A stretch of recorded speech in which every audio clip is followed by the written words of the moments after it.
సాధారణంగా భక్తులు దేవుడి స్తోత్రాలు చదువుతూ కటాక్షం కోసం ప్రయత్నిస్తారు.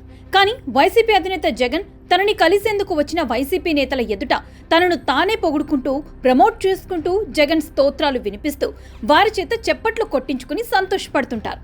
వారానికోసారి సమావేశాల పేరుతో అందరినీ పిలిపించుకుని ఈ హైప్ చేసుకోవడం చాలా అవసరం. లేకుంటే ప్యాలెస్లో ఒంటరితనం భరించడం కష్టం.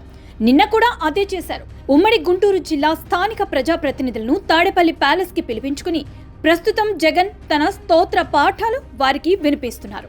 ఎన్నికల్లో వైసీపీ ఓడిపోవడానికి కారణం చంద్రబాబు నాయుడు ఈవీఎంలని ట్యాపింగ్ చేయడమే అని చెప్పిన జగన్ ఇవాళ మరో కొత్త కారణం చెప్పారు. మీ ఈ జగన్ కి అబద్ధాలు చెప్పడం చేత కాదు. నేను అబద్ధాలు చెప్పలేకపోవటం వల్లనే మనం ఓడిపోయాం. ఇది వరకు మనకి 50% ఓట్ షేర్ వచ్చింది, ఈసారి 40% వచ్చింది. ఎందువల్ల అంటే ఇదే కారణం. నిజానికి గతంలో కంటే ఈసారి మరో 10% ఓట్ షేర్ పెరుగుతుందని అనుకున్నారు.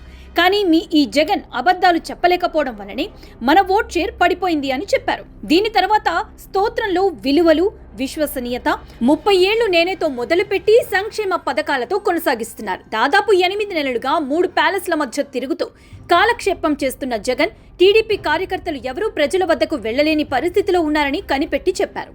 ఎంత యాక్షన్ సినిమా అయినా మధ్యలో 4 ఫారెన్ పాటలు, 4 కామెడీ స్కిట్స్, పంచ్ డైలాగులు తప్పకుంటాయి. లేకుంటే ప్రేక్షకులు లేచి వెళ్లిపోతారు. ఒకవేళ హాస్య నటులు పక్కన లేకపోతే హీరోలే కామెడీ చేసి అందరినీ అలరించినట్టే.